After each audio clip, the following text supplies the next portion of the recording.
When most people think about the Old West, they imagine legends like Jesse James, Doc Holliday, and Billy the Kid. But for every one of these famous gunslingers, there were dozens of others every bit as dangerous, if not more so. Desperate characters whose stories, for whatever reason, have largely been lost to history. Guys like Jesse Evans. Evans rode with the likes of Billy the Kid and John Selman. He shot up dance halls, rustled cattle, even helped to spark the Lincoln County War, only to then vanish without a trace. And to this day, nobody knows for certain what became of him. That said, we will be exploring the options.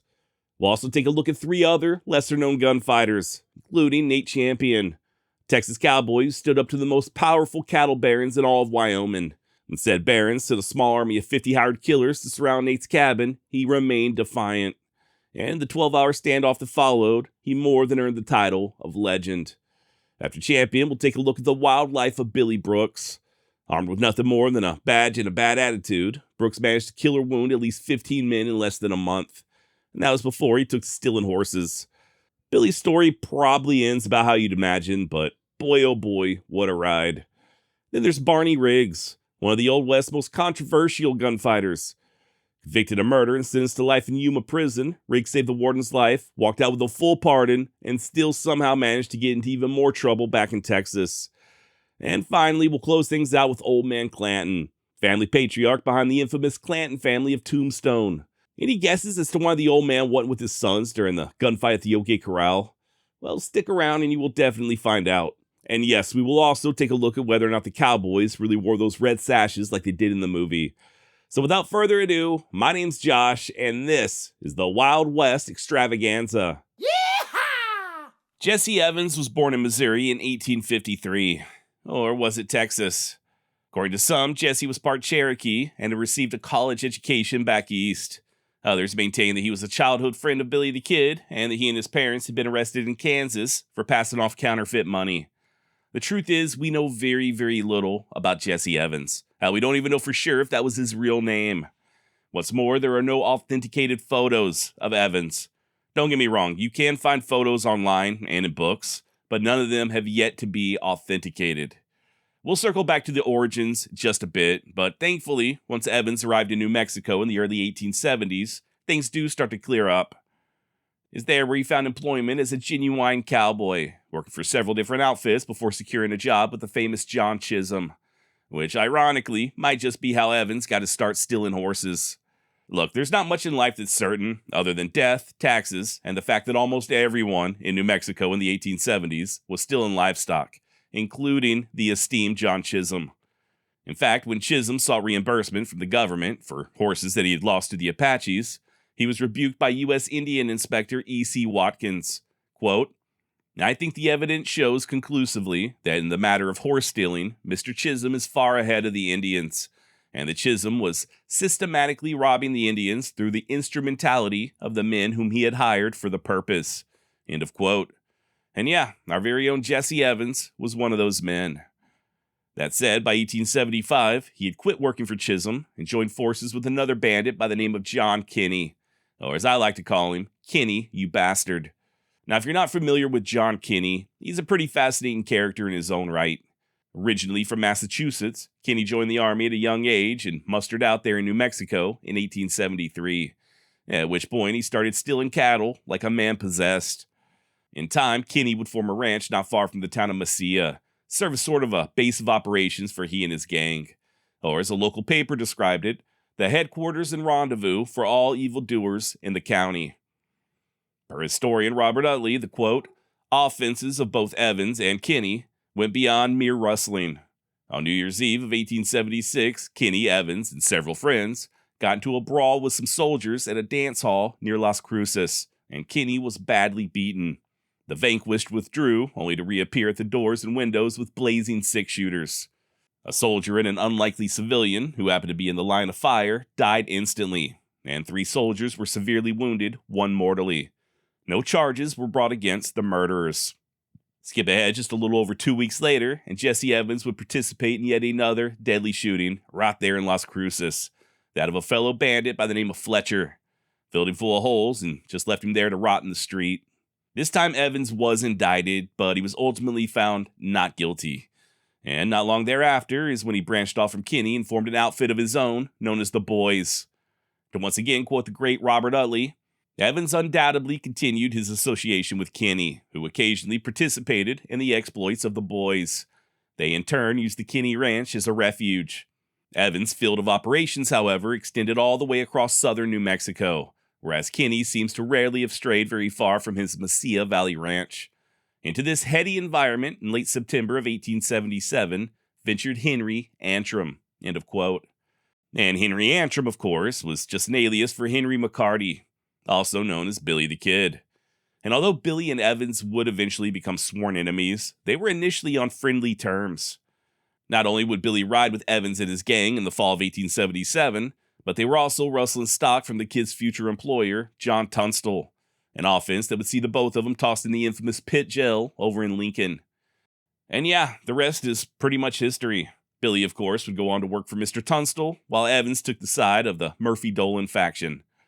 Now, I'm not going to rehash the entirety of the Lincoln County War. If you'd like a refresher, please feel free to check out the series I did on Billy the Kid, link down below. But Jesse Evans was one of the men who helped to murder the aforementioned John Tunstall. And then, just a few weeks later, Evans was badly wounded while attempting to rob a sheep herder outside of Tularosa. He'd surrender shortly thereafter due to his wounds and get locked up over at Fort Stanton. And despite being formally charged with Tunstall's murder, he was granted bail. Evans may have been forced to miss out on a good chunk of the Lincoln County War while sitting behind bars, but he would participate in the Battle of Lincoln just days after his release. This is that big fight they show at the end of the movie Young Guns. Per biographer Grady McCright, quote, "Details of Jesse Evans' participation in the skirmish are meager, but it is certain he was there. A board of investigation sent to Lincoln reported that Jesse was in Pepin's campaign headquarters at the Wortley Hotel. This indicates that he had a position of leadership and not the role of a common fighter," end of quote. Now that battle there in Lincoln would mark the end of the war. Tunstall and McSween were both dead, the regulators were scattered to the wind, and the Dolan faction had emerged victorious. Hell, Jesse Evans and Jimmy Dolan would even travel together to Santa Fe, the territorial capital, just a week later, with Evans seemingly unafraid of being arrested. That said, their troubles hadn't gone away entirely. Susan McSween had hired a one-armed attorney by the name of Houston Chapman and was dead set on bringing Colonel Dudley to justice for her husband's murder. Colonel Dudley, of course, had somewhat aligned himself with the Murphy-Dolan faction.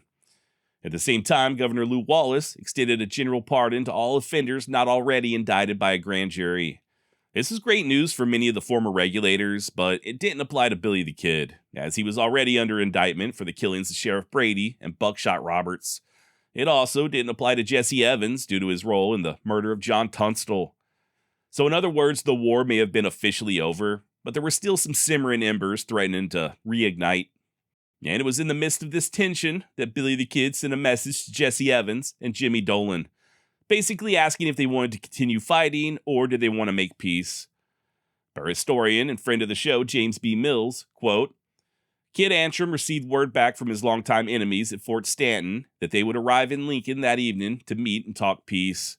True to their word, Jimmy Dolan rode into town with Jesse Evans, Billy Matthews, George Van Sickle, Edgar Walls, James Redmond, and Bill Campbell, an occasional cowpuncher for Thomas B. Catron, with a droopy brown mustache, malicious disposition, and a hair-trigger temper. While keeping a sharp eye, Billy Bonney, Tom Folliard, Yenio Salazar, and Tom Cullens were waiting for them as nightfall approached, and each party greeted the other with considerable caution. Billy and his companions kept cover behind a thick adobe wall, while Dolan and his cohorts did the same." End of quote. Keep in mind that these guys had been gunning for one another for the past year. In fact, this little rendezvous there in Lincoln occurred exactly 1 year to the day of John Tunstall's murder. Also, I think it goes without saying that Billy and Jesse Evans were no longer on friendly terms. Hell, Evans would even go so far as to urge Dolan and the others to gun Billy down the moment he emerged from behind the wall. To which Billy responded by saying that he was there to make peace and didn't care to open up the negotiations with a fight, but, quote, "If you come at me 3 at a time, I'll whip the whole damn bunch of you." Thankfully, calmer heads soon prevailed, and both sides came together and shook hands. According to historian Robert Utley, with peace declared, the uneasy friends embarked on a boozy celebration. Noisily and growing drunker with each stop, they staggered from one drinking place to another. About 10:30 p.m., lurching up the streets from the courthouse, they chanced to meet Houston Chapman, unarmed and his face swathed in bandages to ease the pain of a severe toothache.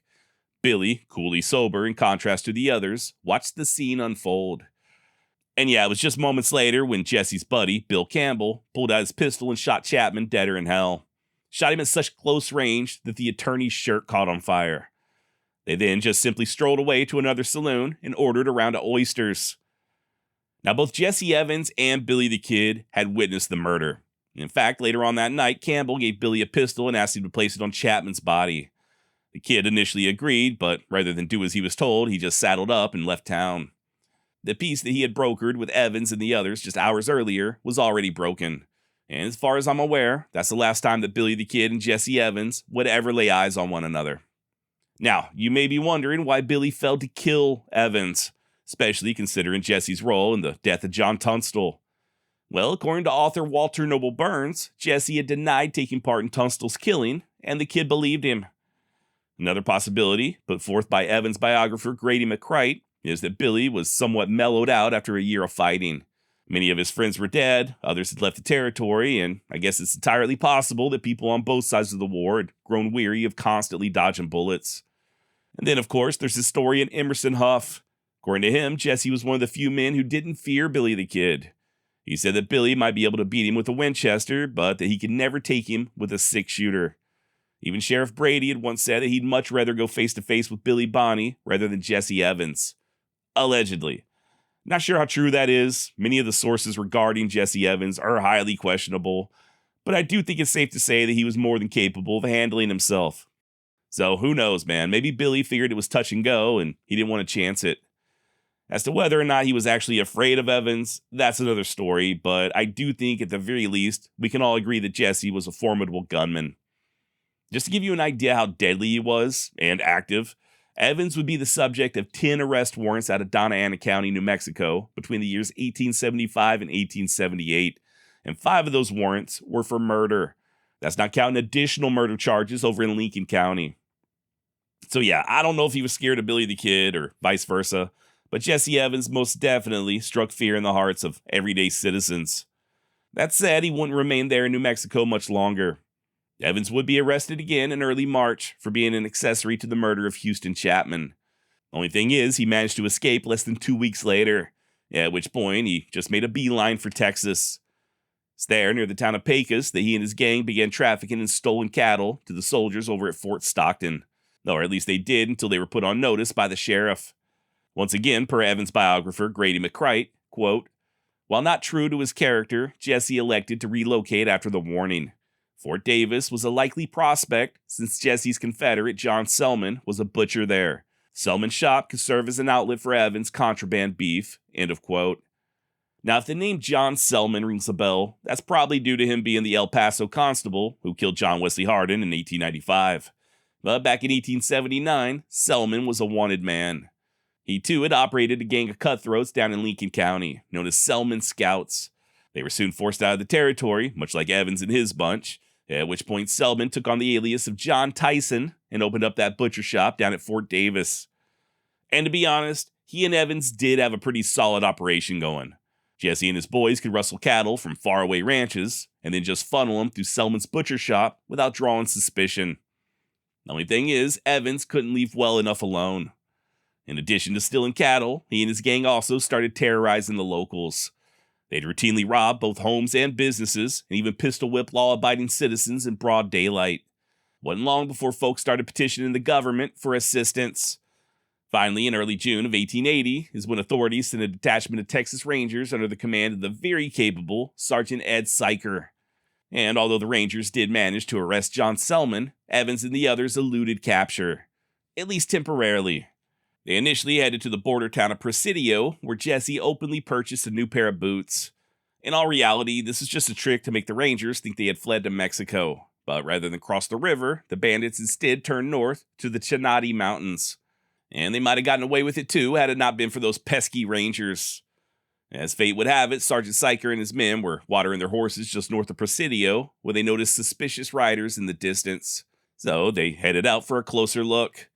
According to Bob Bosbell of True West magazine, quote, Riding forward to investigate, the Rangers soon take fire as the four horsemen mount up and head to the higher ridges. A running gunfight ensues for over a mile as the outlaws climb higher and higher up the range. By the way, those three men with Evans were August Gross and brothers Charles and George Graham. There was a third Graham named Albert, but he had been arrested at the same time as Selman. Now, eventually Evans and his three compadres dismount and decide to make a stand behind the boulders. The Rangers, however, remained undaunted. They charged on ahead, and one of them even managed to put a round in George Graham. And then, when the wounded Graham stuck his head out from behind a rock, is when Sergeant Syker shot him between the eyes. That's when Evans and his buddies wisely decided to call it quits. Sadly, a ranger by the name of George Bingham had also been killed, a fact that wouldn't become known until Evans and the others had already surrendered. Sergeant Syker would later state, quote, "We charged the party and took their stronghold. Then we had the advantage for the first time, and they surrendered. Had I known Bingham was killed at that time, I should have killed them all. But we had disarmed them before we knew it. They then prayed for mercy," end of quote. The boys were then taken to Fort Davis and tossed in a dungeon-like hole known as the Bat Jail. And it's there in the Bat Jail where Jesse Evans would rot for the next 4.5 months. He'd eventually be indicted for the death of Ranger Bingham, as well as a couple other charges for robbery and assault. Ultimately, he was found guilty on October 15, 1880, and sentenced to 10 years in the Huntsville State Penitentiary. A sentence that Evans did not take lying down. At first, he tried tunneling out of the pit there at Fort Davis, but when that didn't work, he sent off a letter to his old pal/enemy, Billy the Kid. Not making this up, by the way. Ranger Captain Charles Neville reported the following on August 26th. "The prisoners are getting restless. I have a letter they wrote to a friend of Evans in New Mexico calling himself Billy Antrim to cause their rescue. And to use his words, he was in a damn tight place. Only 14 Rangers here at any time, 10 on a scout and only 4 in camp now. And that Antrim and a few men could take them out very easy, and if he couldn't do it now, to meet him, Evans, on the road to Huntsville, as he was certain to go.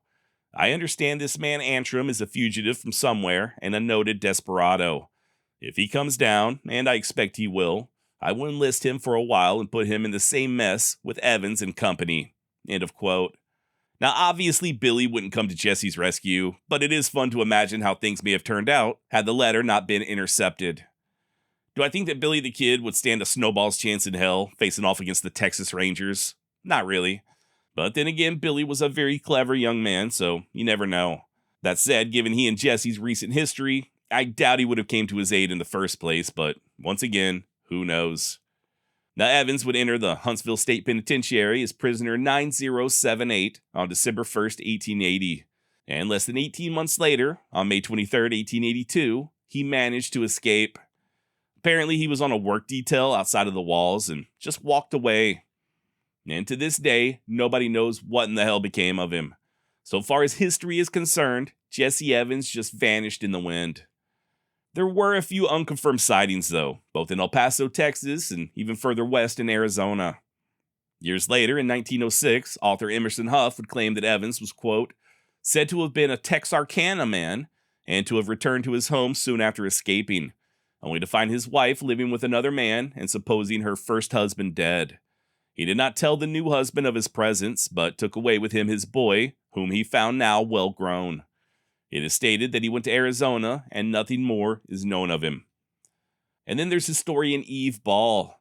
She told one of her colleagues, Maurice Fulton, about a, quote, old feller claiming to be the brother of Jesse Evans, and who says that Jesse lived in retirement on a ranch in Texas until his death. Mrs. Ball told another historian in 1961 that she had known an elderly man who claimed to have been Evans' nephew.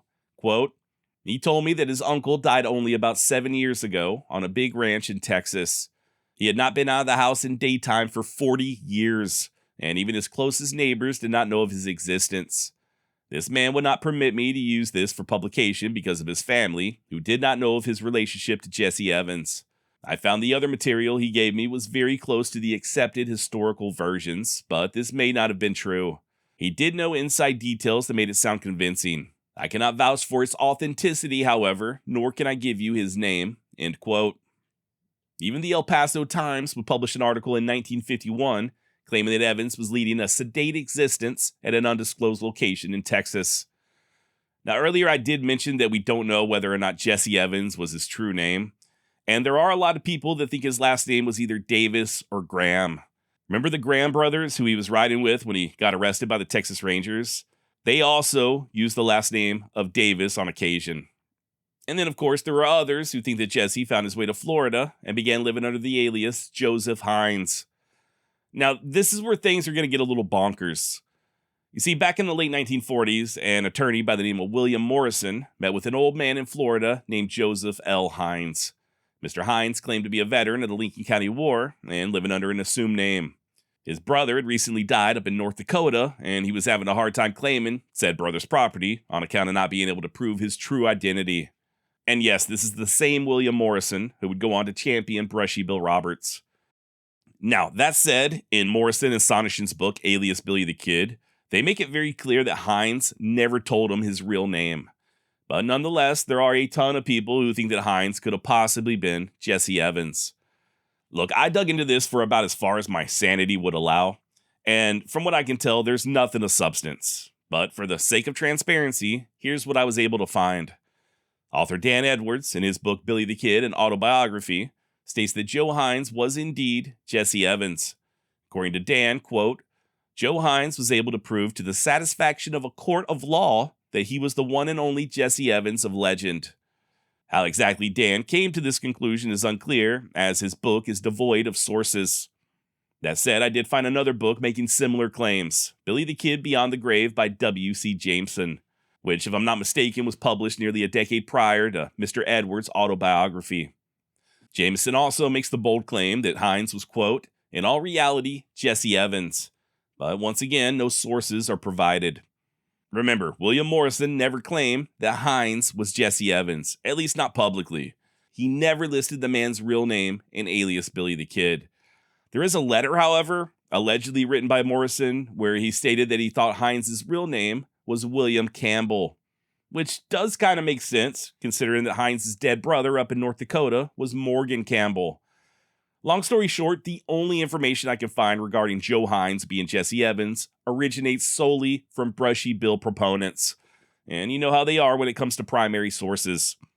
If you happen to have additional information, please feel free to email me at josh@wildwestextra.com, because I genuinely do not know where this whole Jesse Evans, Joe Hines rumor started. If you do, hit me up and let me know. Now, here's where things really start to go off the rails. So, there was a book published in 1975 titled Jesse James Was One of His Names, in which the authors assert that Joseph L. Hines was actually named Jesse R. James. His brother was Frank, and as fate would have it, they were cousins to the real Jesse and Frank James. So they ended up changing their names so people wouldn't get them mixed up. Not only that, but Joseph Hines, aka William Campbell, aka Jesse R. James, claimed that his cousin, Jesse Woodson James, successfully faked his own death in 1882 and assumed the identity of, wait for it, J. Frank Dalton. And of course, it was Dalton who vouched for Brushy Bill Roberts being Billy the Kid. In other words, that's just my long, convoluted way of saying there is absolutely zero evidence that any of this shit is true. It's just a long line of Old West fraudsters telling uncorroborated stories. Yes, there does appear to be an old man residing in Florida in the 1940s named Joseph L. Hines. You can find him on census records, but as of this recording, I have yet to find a shred of proof that Hines had a dead brother in North Dakota named Morgan Campbell. There's also no evidence that Jesse and Frank James had cousins of the same exact names, and there is no evidence that Joseph Hines was Jesse Evans. I have no idea where that rumor even started. Look, I don't know what happened to Jesse Evans after he escaped from prison, and I don't think anyone else does either. He very well may have spent the rest of his days hiding out on that ranch in Texas. Maybe his last name really was Davis or Graham, and he cleaned up his act and became a law-abiding citizen. Or maybe he went back to his old ways, only to be killed in some nameless gulch or ravine, his body left to be picked over by the vultures. There is one last theory, though, which, if true, might just be the most plausible answer. According to Texas Ranger Captain James B. Gillette, Evans was killed while attempting to escape prison. Now, full disclosure, but I was not able to verify that Gillette actually said those words. I thought it was maybe in his book 6 Years a Texas Ranger, but I couldn't locate it. I also couldn't find anything online other than people referring to Gillette's statement without citing a primary source. Also, I'm not really sure why his escape would have been reported in the newspapers, but not his death. The only other clue as to what he may have gotten up to after escaping prison comes from Pat Garrett. According to Garrett, he was in his office one day, there in Lincoln in 1882, when someone came running in saying that they had just seen Jesse Evans. No month was given, but if this occurred after May 23rd, then there could be a chance that Jesse returned to New Mexico shortly after busting out of the clink. For now, though, I think it's safe to say that Jesse's fate remains a mystery. Now, circling back to his childhood, I mentioned earlier that he was possibly arrested in Kansas for passing off counterfeit money. And there are records showing that a Jesse Evans, along with his father, who was also named Jesse, and his mother Louisa, were all apprehended in 1871 and put on trial there in Kansas. Apparently, Jesse Jr. was let off with just a slap on the wrist due to his young age. I was able to track this family all the way back to Iowa, and all of the names and ages line up perfectly, as do the names and ages of the siblings. So if this is our Jesse Evans, then it does appear as if he were born in Iowa as opposed to Texas or Missouri. That said, much like all the other theories, there is zero evidence that the Jesse Evans arrested in Kansas is the same guy who went on to become the notorious outlaw. It could be, I'm not discounting it, but the fact remains we just don't have the proof. As of right now, it is simply a theory. Likewise for the rumors concerning Evans and Billy the Kid being childhood friends in Silver City. Keep in mind that Jesse was several years older than Billy, and there's no indication that they knew each other prior to 1877, other than a couple of anecdotal stories. As far as him being part Cherokee or college educated, once again, I have no idea where those rumors originated. As of right now, all we can know for certain about Jesse Evans is the time that he spent in New Mexico, and then later on his brief reign of terror over in West Texas. We have absolutely no idea what occurred the first 2 decades of his life, and we don't know what happened after he escaped from prison. Maybe he died shortly after escaping, maybe he spent the rest of his time hiding out on that ranch down in Texas, or maybe he lived long enough to become a confused old man in Florida known as Joseph Hines. And yeah, I guess that's about all I've got on Jesse Evans. As far as research goes, I leaned heavily on the book Jesse Evans, Lincoln County Badman by Grady McCright and James Powell. I also consulted the works of historians like Robert Utley and James B. Mills, not to mention constantly pestering James Townsend with my very annoying questions. Sorry, James. Yeehaw! On the morning of April 9th, 1892, a small army of mercenaries surrounded a cabin up in Johnson County, Wyoming. The would-be assassins were financed by wealthy cattle barons, outfitted with brand new weapons, and promised $5 per day, along with a $50 bounty for every man they killed. And the very first name on their list, man holed up in that cabin I just mentioned, was 34-year-old cowboy Nate Champion. One man all alone against 50 hardened killers. And what happened over the course of the next 12 hours will go down as one of the greatest last stands in all of the Old West. One made all the more remarkable, considering the Champion remained calm enough to grab a pencil and document the attack, even as his cabin was riddled with bullets. More on that in just a moment, but first, just to put things into context, let's go ahead and take a look at what was happening up there in Wyoming that ultimately led to such a lopsided standoff. You see, the cattle industry experienced one hell of a boom following the Civil War. There was a massive demand for beef back east and millions of acres of grassland out west just there for the taking, especially in Wyoming. Word soon spread, and it wasn't long before some pretty serious money started pouring in. I'm talking investors from places like New York, Boston, and even as far away as London and Scotland, all looking to cash in on the cattle bonanza. As a result, by the 1880s, much of Wyoming was dominated by wealthy ranching operations. And in order to protect their interests, the cattle barons formed a little something known as the Wyoming Stock Growers Association, or the WSGA for short. These were some of the most powerful and well-connected men in all of Wyoming, and they basically ran the territory as if it was their own private kingdom. They controlled the roundups, they managed the cattle shipments, hell, they even employed their own agency of detectives to investigate stock theft. And when they weren't conducting business, they would all gather at the Cheyenne Club, a posh gentleman's establishment where they all smoked cigars and drank brandy with their little pinky fingers sticking out. The acting governor was a member, so were senators and judges and even lawmen. Basically, if you held any type of power or influence in Wyoming back in the 1880s or 90s, there was a very good chance that you were either a member of the WSGA or you owed them a favor. There was just one problem, though. All that land that the cattle barons were using to graze their herds did not belong to them, at least not legally. In all actuality, it was still considered part of the public domain. And thanks to the Homestead Act of 1862, any adult citizen could claim up to 160 acres for next to nothing. All they had to do was build a dwelling, live on it for a few years, make a few improvements, and they owned it, free and clear. And yes, this would be the same land that was also being used by the WSGA. Unlike the homesteaders, the cattle barons did not file on it, and they didn't legally own it, but nevertheless, they felt as if it was theirs by right of occupation. So when all those settlers, the smaller ranchers, began flocking in and putting up fences, the cattle barons viewed it as a personal insult. Then came the catastrophic winter of 1886 and 87. A series of blizzards dumped a whopping 16 inches of snow across the northern Great Plains. Temperatures plummeted to 40 below zero, and in some areas, up to 80% of the open-range cattle ended up perishing. So much so that the fall and roundup of 1887 was grimly referred to as the Great Die-Up. Entire outfits went bankrupt, while others just cut their losses by slashing wages and laying off their hired hands. And really, this is when the trouble was kicked into overdrive. I mean, all those out-of-work cowboys had to go somewhere, right? And rather than return home, many of them just filed claims on the land that their former employers had been using for free. So, in return, the cattle barons began blacklisting the cowboys and pretty much anyone else who dared to raise herds of their own. They also changed the laws to rig the roundup so that the smaller operators couldn't participate. And when all that still wasn't enough, they just began accusing the competition of stealing cattle. And by competition, I do mean those smaller ranchers and homesteaders. Didn't matter if you were guilty or not. If you weren't a member of the WSGA, or at the very least, if you weren't doing their bidding, you were simply labeled a rustler. And as I'm sure you can imagine, it wasn't long before things turned violent.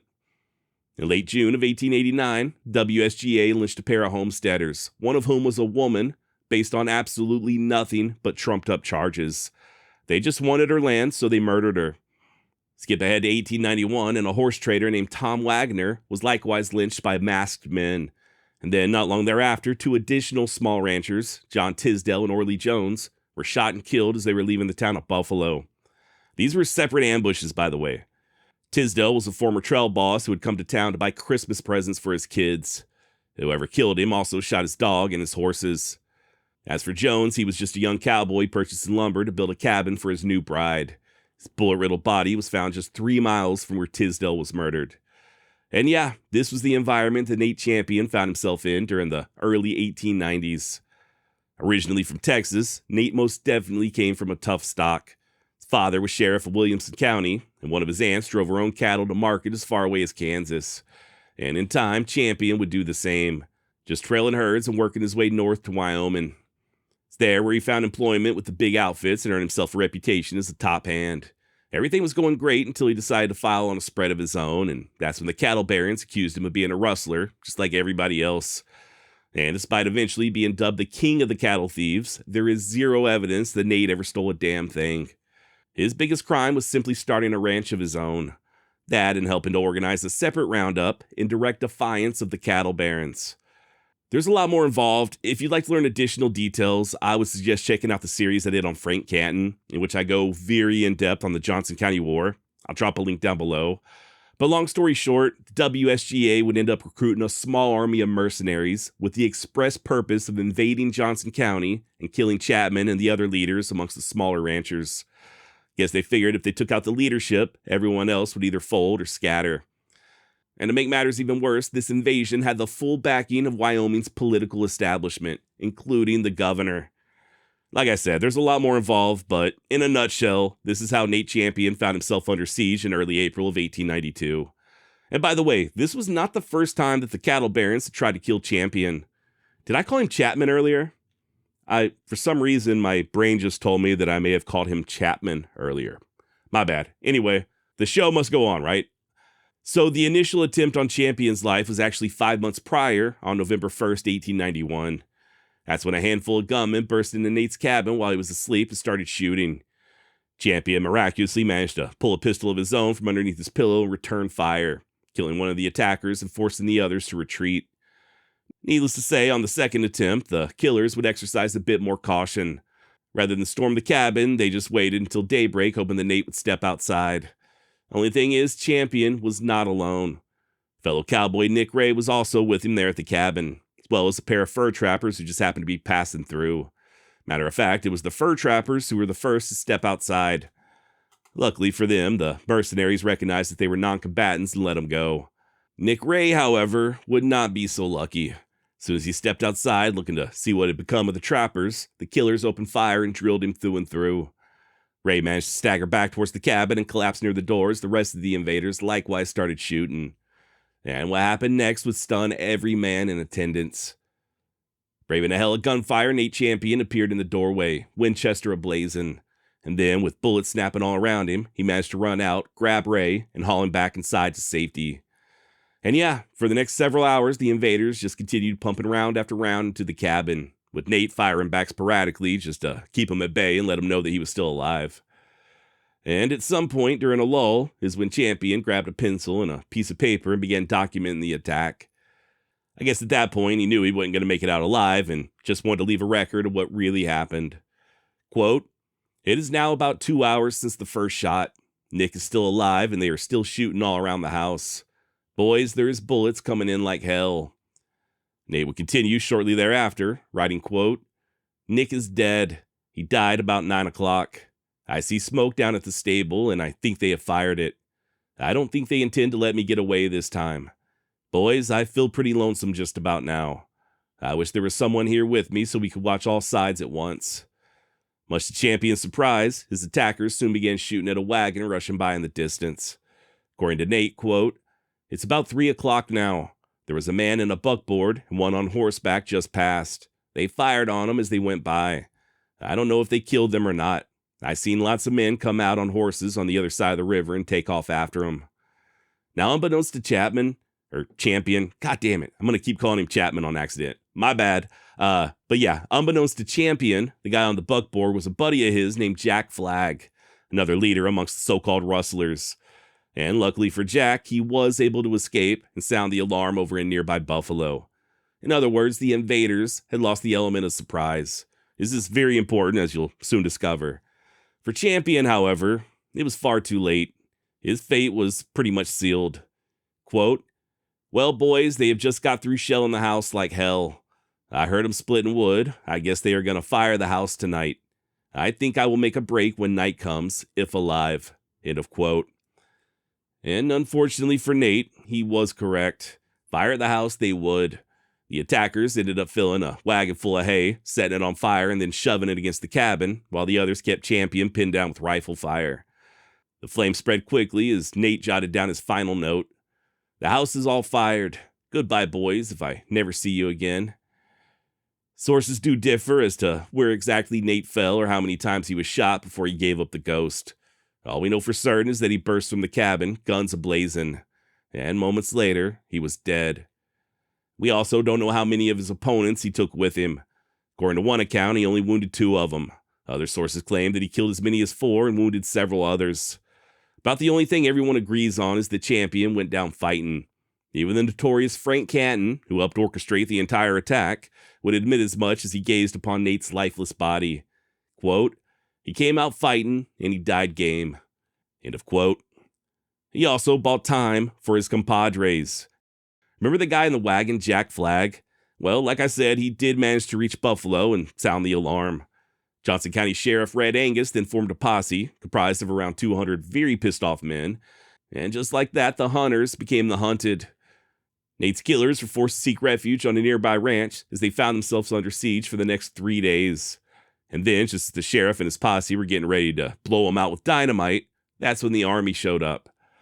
Remember what I said earlier about the WSGA being politically connected?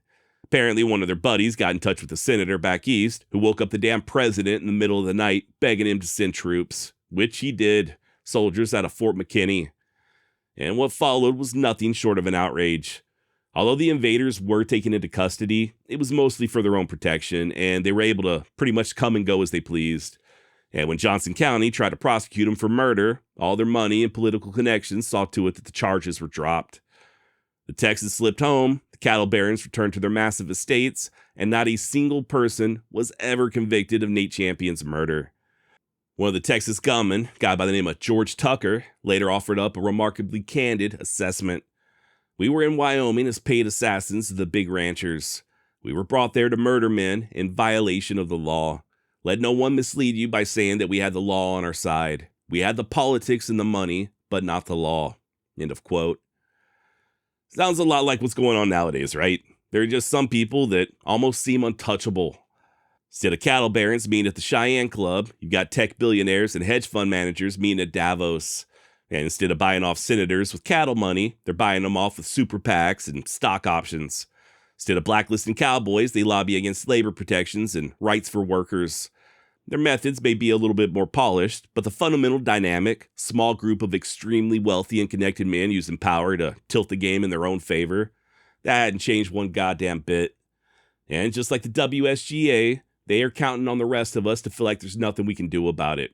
They're just too big and we can't possibly stand up to them. Or can we?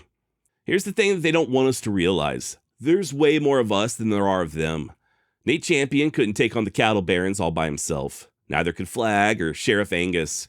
But together, combined with all of the small homesteaders, they did outnumber the rich cattlemen and their hired goons. So did the voters of Wyoming, who ended up kicking their asses out of office during the following election. And just like that, the power of the WSGA was forever broken. Hell, by 1893, the once untouchable association was even forced to open up its books to the smaller ranchers. And the cattle barons, despite all of their wealth and connection, are now remembered as the villains that they truly were, whereas guys like Nate Champion are still considered heroes. Sure, he may have lost the battle, but it was his sacrifice that allowed the little guys to win the war. Now, don't get me wrong, I'm not suggesting that we all need to grab rifles and hole up in remote cabins, but I do think that we, just normal, everyday people, we do have way more power than we think we do. So, with that in mind, how do we fight the modern-day oligarchs in the same way that Nate Champion and his allies took on the cattle barons and the WSGA? First of all, we can stick together. The mailman living next door, the accountant down the street is not your enemy just because they have slightly different political ideologies. Secondly, we can get off our asses and vote. And that does not mean voting on candidates based on what letter they have after their name. We got to actually take the time to see who's giving them money and why are they giving them money? Who controls these people? And as far as the tech bros are concerned, we really do hold all the power. Every subscription that you cancel, every platform that you log off of, every small business you choose to support over something like Amazon, that sends a message. These men, despite their vast wealth, are not invincible. At the end of the day, they are entirely dependent on our attention and our money. And the moment we stop giving them both, the whole dirty system starts to fall apart. Nate Champion didn't have a super PAC or a strong following on social media. And the cattle barons, for all their money and power, still couldn't make the people of Wyoming forget what they did to him. History has a long memory, but so do we the people, especially when we decide to pay attention. And I guess that's about all I've got on Nate Champion. Yeehaw! Okay, so in 1872, the brand new town of Newton, Kansas needed a marshal. Kind of man who could stare down a saloon full of drunken cowboys and not so much as blink an eye. And they found that man in 22-year-old buffalo hunter, Billy Brooks. Now, today's story is one of those Old West tales that doesn't get near enough attention, in my opinion. Mostly on account of just how insane Billy's life truly was. Sure, he had pinned on a badge over in Newton, but by the time he made his way to Dodge City, his life had taken a much darker turn. In fact, he wasn't even in Dodge longer than a month before he had already killed or wounded at least 15 men. And that was way before he took to stealing horses and helped provoke a war with the indigenous. Outlaw ways that would ultimately culminate in a final rendezvous with a lynch mob. Who was the real Billy Brooks? How'd he go from being a respected lawman to swinging at the end of a rope? And is it true that he once got into a gunfight with Morgan Earp? What about the rumors that one of his descendants is now a very famous celebrity? Stick around and find out. My name's Josh, and this is the Wild West Extravaganza. Yeehaw! William Brooks was born in Ohio in 1849. The eldest son of a blacksmith named Edmund and his wife Cynthia. Unfortunately, however, there's really not much else in the way of details concerning William's early years. What else is new, right? All we know for certain is that he left home sometime as a teenager and began hunting buffalo on the Kansas prairie. In fact, he did so good hunting bison that he soon garnered the nickname Buffalo Bill. This would have been around the same time as the other, much more famous Buffalo Bill was also hunting in Kansas, but so far as I'm aware, they never actually crossed paths. Either way, by 1870, Brooks found himself a new job driving a stagecoach between the towns of Wichita and El Dorado. Per historian Leon Metz, quote, "It was a tough, demanding job, and Billy Brooks soon gained the respect of his employers and the traveling public for his courage, stamina, and dogged dedication to duty." End of quote. And yeah, Brooks had such a sterling reputation for courage that less than 2 years later, on April 1st, 1872, he became the official town marshal of Newton, Kansas. Now, for all you longtime listeners, you may recall Newton from the episode I did on the gunfight at Hyde Park, aka the Newton Massacre. It all started when cowboy Hugh Anderson gunned down local tough Mike McCluskey. A teenager dying of tuberculosis named James Riley had previously been taken in by McCluskey, and I guess he felt like he owed the man a debt. So when McCluskey went down, Riley calmly locked the door and opened fire. By the time the smoke cleared, multiple men were dead or dying, and Riley simply walked out, never to be seen again. A very legendary gunfight, and it happened less than 8 months prior to Billy Brooks being sworn in as marshal. So suffice it to say, Newton was just a tad bit rough around the edges. And that being the case, Marshal Brooks didn't have to wait long to prove his mettle. In early June of 1872, a group of Texas cowboys started acting up over in a Newton saloon, getting rowdy and threatening the owner. The owner called for the marshal, and initially Brooks was able to de-escalate, to the point that he actually talked two of the cowboys into leaving. Only problem is, just as soon as they hopped in the saddle, one of them decided to pull out a pistol and shoot Brooks in the shoulder. I think most of us would have called it a day at that point, right? Maybe take a little trip to the emergency room, or at the very least let your boss know you won't be coming into work the next day. Well, not Billy Brooks. Rather than seek out a doctor, he instead saddled a horse of his own and took off after him.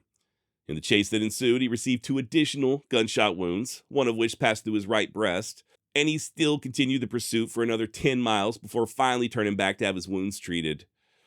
Luckily for him, none of them proved fatal, but they were serious enough to force Brooks to resign as city marshal. He'd recuperate for a spell before taking a new job over in Ellsworth as a police officer, but this too would be a short-lived venture. And by October of 1872, Brooks had made his way to Dodge City. Now, when I say Dodge City, I think a lot of people automatically envision guys like Wyatt Earp or Bat Masterson. And yes, eventually. But that particular era of Dodge City, it was still years away. Back in the fall of 1872, it was barely even a town. Hell, truth be told, it had only been in existence for about a month. By the time Brooks arrived, it consisted of maybe a dozen or so frame buildings, a couple of dozen tents, and a handful of adobe structures, serving primarily as a jumping-off point for buffalo hunters and an outlet for soldiers stationed in nearby Fort Dodge. And much like Newton, the violence was staggering. According to a saloon owner by the name of George Hoover, no less than 15 men were killed in Dodge City during just the first winter. One of the town's founders, Robert Wright, put the number even higher, saying that the shootings in the first year alone resulted in the deaths of 25 men, with perhaps twice as many wounded. It's also important to note that Dodge, in 1872, was not yet incorporated. In other words, there really wasn't much in the way of organized law. And this really wasn't all that uncommon back in those days. In a lot of your early frontier towns, the local business owners would hire gunmen in lieu of law enforcement officials, just to sort of keep the troublemakers at bay. More often than not, these gunmen were given the informal title of marshal, but in all reality, they were more like private security guards. Now, at that point in time, the only legally authorized lawman in that part of Kansas was Deputy Marshal Jack Bridges. He was hired as a air quotes marshal, and then at some point in late 1872, Bridges took on as an assistant our very own Billy Brooks. It's also there in Dodge where the Buffalo Bill nickname fell to the wayside, as locals instead took to calling Brooks Bully Billy. No details remain as to why they called him a bully, but I'm willing to bet it wasn't due to his relaxed, easygoing nature. I'm also not sure how much time Brooks actually spent assisting the marshal, as opposed to playing poker. Per historian Leon Metz, Billy, quote, turned to gambling as a profession and appears to have formed a partnership with a well-known saloon man and gambler named Matt Sullivan, who conducted a game in the Kelly and Hunt Dance Hall, end of quote. And yeah, later on that November, Brooks and Sullivan would end up tangling with a trio of cowboys right there in the dance hall. Sources do vary, but from what I can tell, the argument stemmed from a game of chance gone wrong. Guess the Cowboys felt like they had been cheated and demanded their money back. And rather than do as the Cowboys demanded, Sullivan instead cracked one of them upside the head with his pistol so hard that it fractured the man's skull and penetrated the frontal lobe of his brain. Good lord. What until a second cowboy aimed his revolver at Sullivan's back that Brooks finally sprang into action, shooting the drover in the head. Sullivan then spun around and put another bullet through the third cowboy's jugular. Now, like I said, there are slightly different versions, one of which comes from an eyewitness who claimed that the Cowboys were trying to tree the town and that they had, quote, got no more than they deserved. Per this account, however, they were merely wounded as opposed to killed. Either way, Billy Brooks was definitely making one hell of a name for himself. A little over a month later, just a couple of days before Christmas, he got into yet another gunfight with a man named Brown. And by the time the smoke cleared, Brown lay dead in the dirt. Skip ahead less than a week later, and Brooks' gambling partner Sullivan was assassinated. And the main suspect was, any guesses? If you said Billy Brooks, go ahead and give yourself a pat on the back. Per the December 31st, 1872 edition of the Kansas Daily Commonwealth, quote, on Saturday evening last, as Matt Sullivan, a saloon keeper, was standing in his place of business, a gun was pointed through the window and discharged, the ball striking Sullivan and killing him almost instantly. It is supposed that the unknown assassin was a character in those parts called Bully Brooks, but nothing definite is known concerning the affair or what led to it. End of quote. Now, apparently this was never actually proven, and no charges were ever brought up against Brooks over the death of his former partner. At least not officially. That said, just a few months later, Billy was nearly killed by a buffalo hunter named Kirk Jordan. Kirk Jordan. Sounds like a 70s porn name. Kirk Jordan at your service. Now, once again, sources do vary. Some say it was over a woman, while others say that Jordan was looking to avenge the death of one of his friends. Whether or not that friend was Matt Sullivan, I'm not entirely sure. What I do know, however, is that Jordan positioned himself in the doorway of a saloon. And then, once Billy appeared across the street, he raised that buffalo gun of his and took aim. The only problem is, just as Jordan was about to squeeze the trigger, a bystander stepped into his line of sight, forcing him to adjust the rifle. Brooks happened to spite the movement, was then able to throw himself behind a water barrel just in the nick of time. Now, those of you who've seen Lonesome Dove know that a plank wall won't stop no 50 caliber bullet, and neither will a barrel of water. But it did serve to throw off Jordan's aim long enough for Billy to haul ass. And really, it was this latest incident that proved to be the final straw for the prominent citizens of Dodge. Guess they had finally had enough of Billy's trouble and sitting packing the following day on an eastbound train. Billy's departure was later summed up by Dodge business owner Robert Wright, who stated, quote, good riddance for everybody. Now, there may be more to the story than that, as I did see another source stating that Jordan and Brooks actually made peace before he left town. But whichever way you want to shake it, Billy's time in Dodge had most definitely come to an end. So he just went back to what he knew best, hunting buffalo. His base of operations was a little fortified cabin he had built over in Comanche County, Kansas, somewhere along Kiowa Creek. And when he wasn't slaughtering bison, he busied himself stealing horses. A lot of horses, mostly from the indigenous. Now, this doesn't get brought up a lot in the history books, but it was actually a pretty big deal. You see, back in the early 1870s, there were quite a few white horse thieves, many of whom were buffalo hunters operating out of southern Kansas, just systematically raiding the pony herds of reservation Indians. And despite the tribes being protected by the Medicine Lodge Treaty of 1868, the Army looked the other way. So, that being the case, the raids continued almost completely unchecked. The natives eventually retaliated by stealing horses from the settlers, only for the white stock thieves to do the same thing while disguised as Indians. Some of them would even scalp their victims just to shift the blame. This, of course, would further strain tensions along the frontier. Believe it or not, this is actually one of the causes of the Red River War. Not only were the buffalo being decimated and promised rations not being delivered, but you also had men like Billy Brooks raiding indigenous horse herds with impunity. It was also during this same period that Billy became acquainted with other buffalo hunters like Bill Tillman and Bat Masterson. In fact, Masterson and one of his buddies would be forced to take refuge at Brooks' cabin one day after being attacked by a war party of Cheyenne. And on it went. Hell, things got so bad that by early 1874, that entire part of Kansas had descended into absolute chaos. And rather than take his chances, Billy and his girlfriend Matilda instead moved about 100 or so miles to the east to a dugout just outside the town of Caldwell, Kansas. Now, I haven't mentioned Matilda just yet, but she and Billy were an item way back in Dodge City.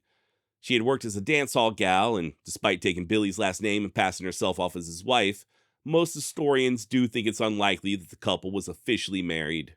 Nevertheless, as you'll soon learn, Matilda was nothing if not ride or die. More on her in just a moment, but in the meantime, it was there in Caldwell where Billy went back to work for the Southwestern Stage Company, same outfit he had worked for back in 1870.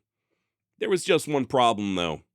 A rival stage business, known as Vale and Company, were attempting to outbid Billy's employer. To once again quote historian Leon Metz, in June, the Southwestern Stage Company employees received the distressing news that Vale and Company had underbid Southwestern for the lucrative Caldwell to Fort Sill mail contract.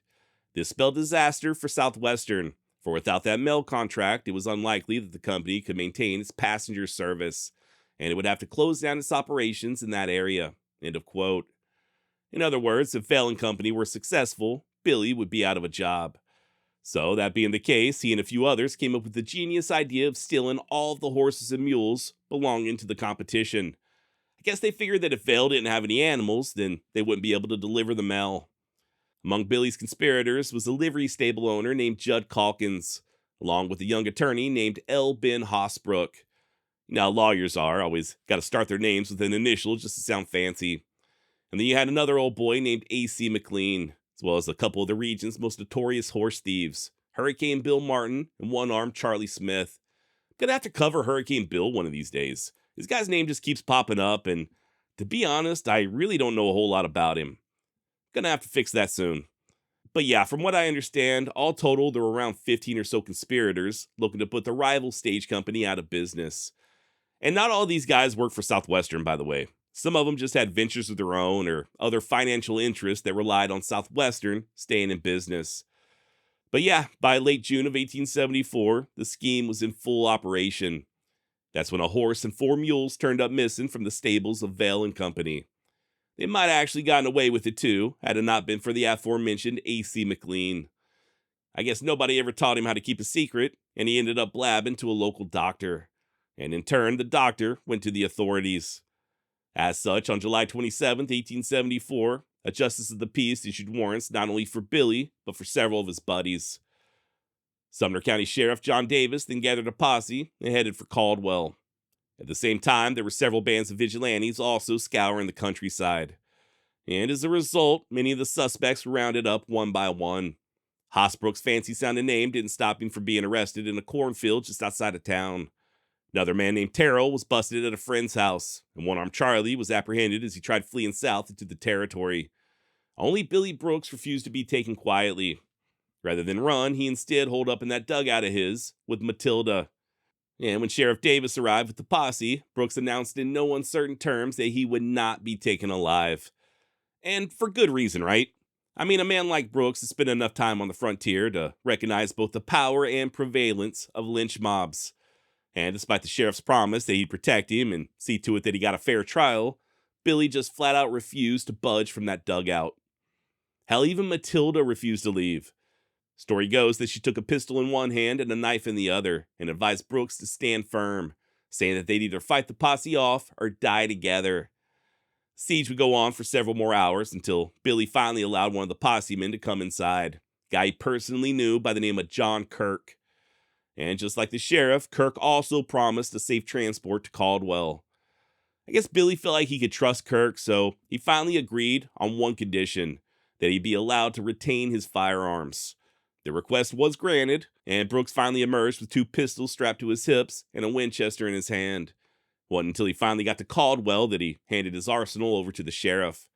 An action that was immediately followed by his supposed friend Kirk pistol whipping him across the forehead. Why, I have no idea, but as I'm sure you can imagine, Billy was not a happy camper. Matter of fact, he even told Kirk that he was going to kill him just as soon as he got out of jail. Much to Brooks' dismay, however, that chance would never come. You see, later on that night, at around midnight, the lynch mob that Billy had feared finally arrived. They overpowered the guards and then hauled Billy and the other 2 prisoners down to the Salt Creek Bridge, about a mile outside of town, and hanged all 3 of them by the neck until they were dead. Billy Brooks was just 25 years old. Per historian Leon Metz, quote, Later that day, officers took the bodies down and laid them out in the courthouse. Reverend Rideout and his wife were standing there when Matilda Brooks came in. They watched as the distraught woman fell to the floor beside Billy and wept as though her heart was ready to burst with grief. She later purchased a coffin for the burial of the man she called her husband. The other two lynch victims were interred in simple wooden boxes. End of quote. And that was pretty much the end of it.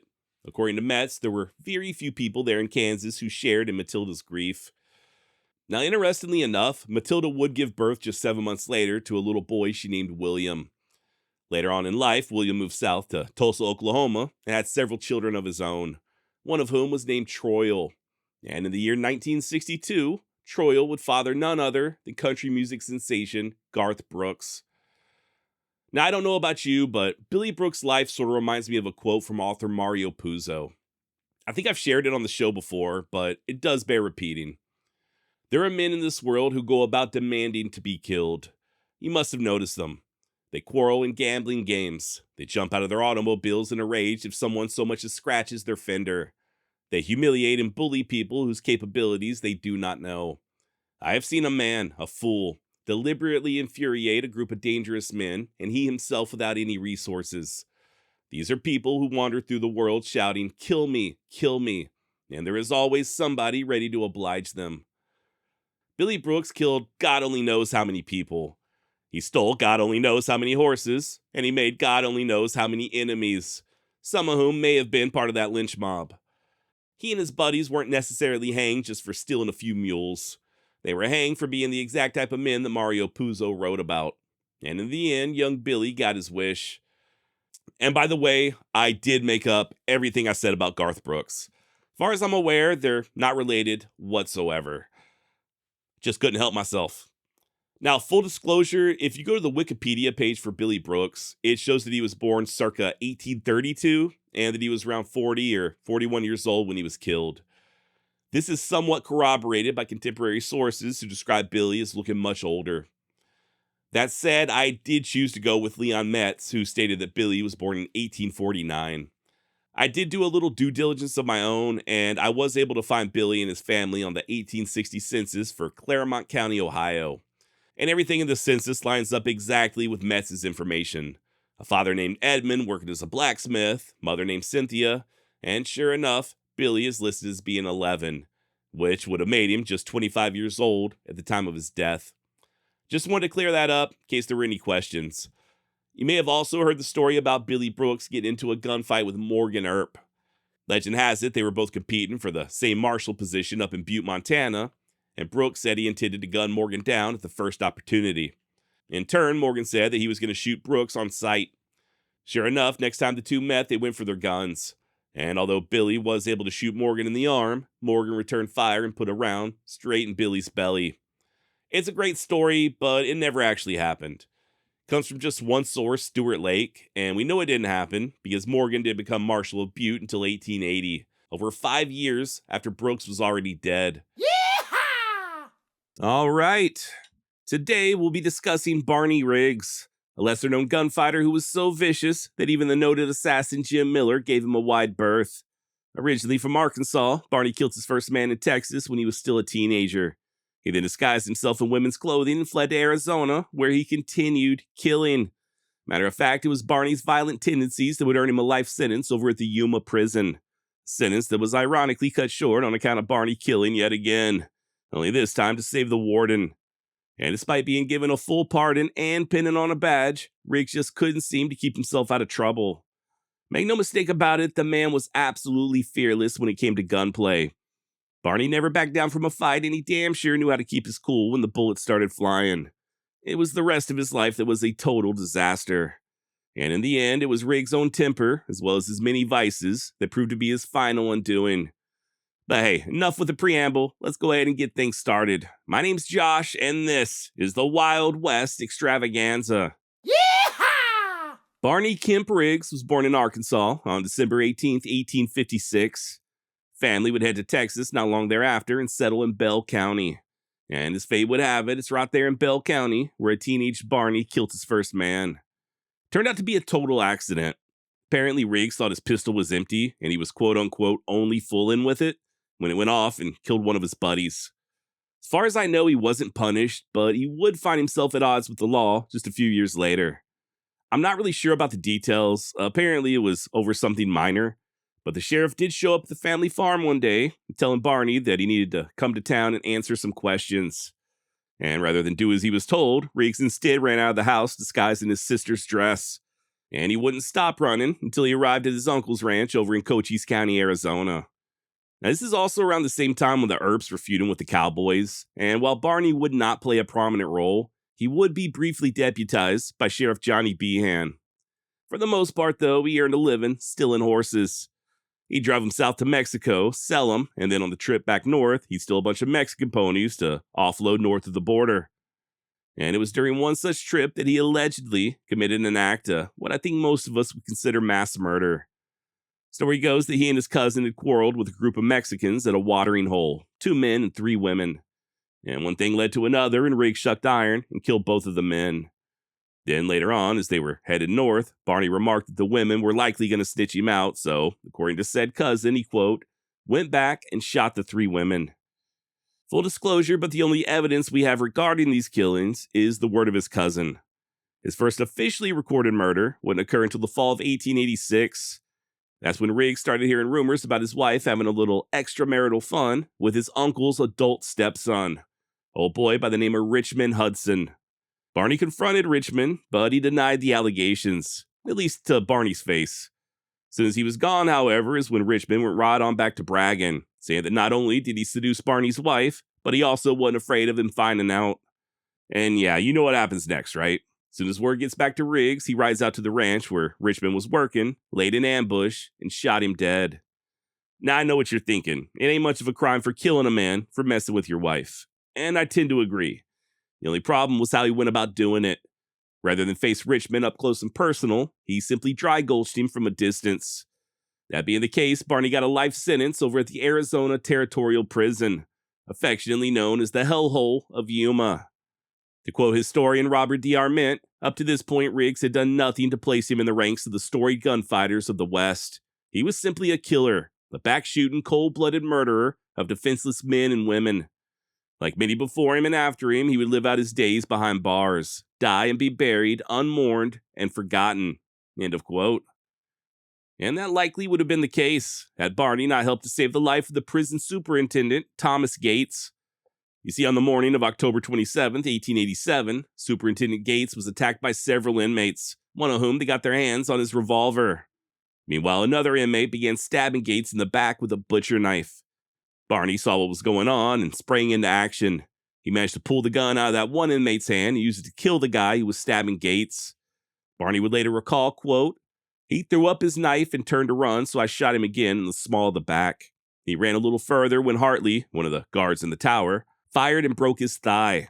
I whirled and caught the superintendent before he fell, put my hand over the wound in his back and held him until another prisoner came and we carried him to the house.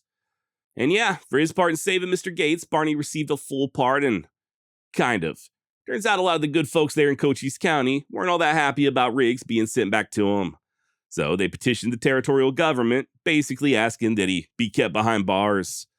Ultimately, the governor compromised. Riggs would receive his pardon, only on the condition that he leave Arizona for good, which, as I'm sure you can imagine, he readily agreed to. And by the way, what does that say about Barney's reputation? Cochise County's the same place that had Curly Bill Brocious, Doc Holliday, the Clantons, the Earp brothers, and they were worried about Barney Riggs coming back to him. So yeah, I'd say this guy was definitely a handful. But as we just mentioned, he did receive that pardon. So it were that Convict 426 was released on New Year's Eve 1888, after exactly 1 year behind bars. And true to his word, he did leave Arizona. Ended up making a trip to California where he located his wife and son. But I guess her past indiscretions made reconciliation an impossibility, though he just left her ass there in Cali as he and his boy returned to Texas. It's there where Barney would start a horse ranch with his brother about 30 or so miles west of Fort Stockton. He even got married again, to the sheriff's sister, no less. Sheriff, by the way, was Bud Frazier, and if that name sounds familiar, it's likely due to Frazier being killed by none other than the notorious Deacon Jim Miller. Okay, so when Barney first got out of prison, he was on his best behavior, at least temporarily. That said, it didn't take long for him to go back to his old ways. And that being the case, he would find himself under arrest on multiple occasions in the early 1890s, mostly due to being a damn belligerent drunk. Hell, at one point, he was even arrested by his own brother-in-law. Still, though, he did somehow manage to secure a job as a deputy sheriff over in Cochise County. Not that it improved his attitude none, as he would continue getting in trouble with the law. He was arrested by Texas Rangers in early 1894 and charged with assault with the intent to murder. Got off due to insufficient evidence, but he was arrested yet again just months later, this time for helping a prisoner to escape jail. And once again, Barney got off with a mere slap on the wrist. Meanwhile, trouble was brewing over in neighboring Reeves County, where his brother-in-law Bud Frazier had hired the aforementioned Jim Miller as his deputy, despite Riggs telling him not to. I have discussed this previously. If you'd like a more in-depth account, you might want to check out the episode I did on Deacon Jim Miller. But long story short, he and Frazier's relationship would sour very quickly. Matter of fact, they'd even get into a couple of gunfights right there on the streets of Pecos. The beef would continue until September of 1896, when Miller found the then former sheriff in a saloon and blew his head off with a shotgun. Now say what you will about Barney Riggs, but he was not afraid of Deacon Jim Miller, not in the least. Hell, he even moved to Pecos with the express purpose of avenging his brother-in-law's death. Only thing is, Miller made himself scarce, and rather than face Barney all on his own, he instead sicked two of his henchmen on him. The would-be killers in question were Bill Earhart and John Denson. They confronted Riggs in a Pecos saloon, and Earhart even managed to get the drop on him. But you know how that goes, right? I'm reminded of Gene Hackman in Unforgiven. Remember what he told that writer of books and such? Being quick with a pistol, that don't do no harm, but it don't mean much next to being cool-headed.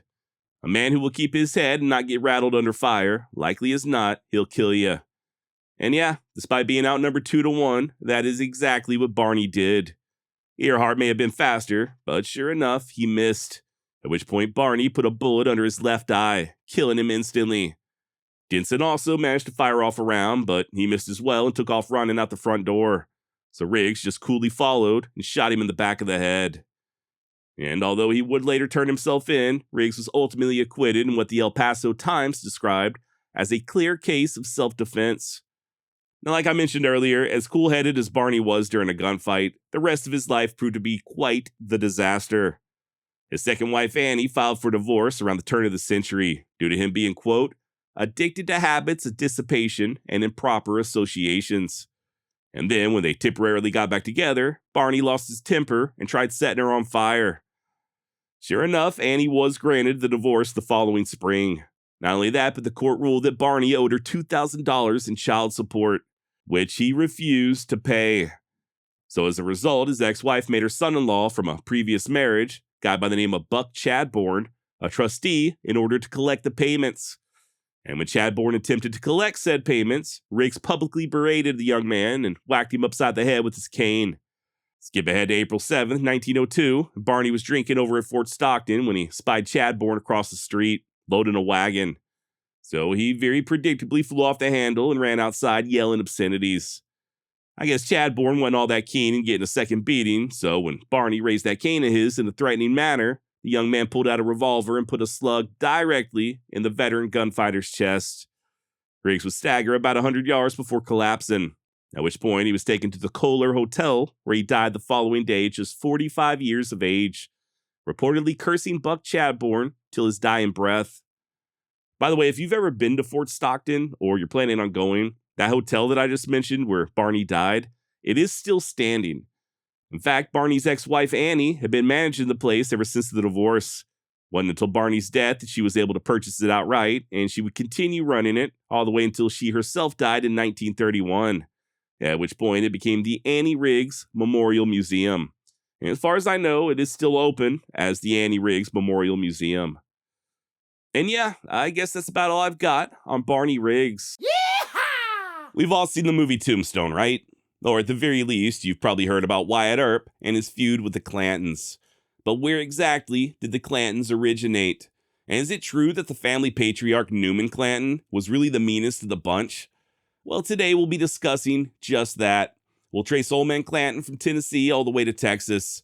We'll talk about his association with other outlaws like Curly Bill Brocious, and we'll examine his untimely, yet extremely violent demise, just 2.5 months prior to the gunfight at the OK Corral. And yes, we'll also discuss whether or not the cowboys of Tombstone really wore those red sashes like you see in the movie. And stick around to the end because I'll also be answering a few questions and comments from the audience.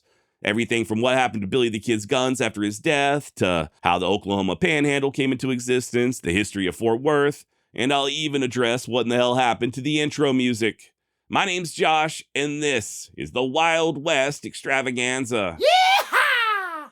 Newman Haynes Clanton was born in Davidson County, Tennessee, sometime around the year 1816. And per usual, there's really not a lot of information about his early life.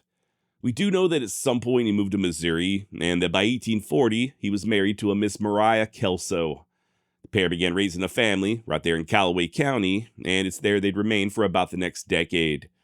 The family would migrate to Illinois for a spell in 1851, and then just a couple years later is when they finally settled near Dallas, Texas.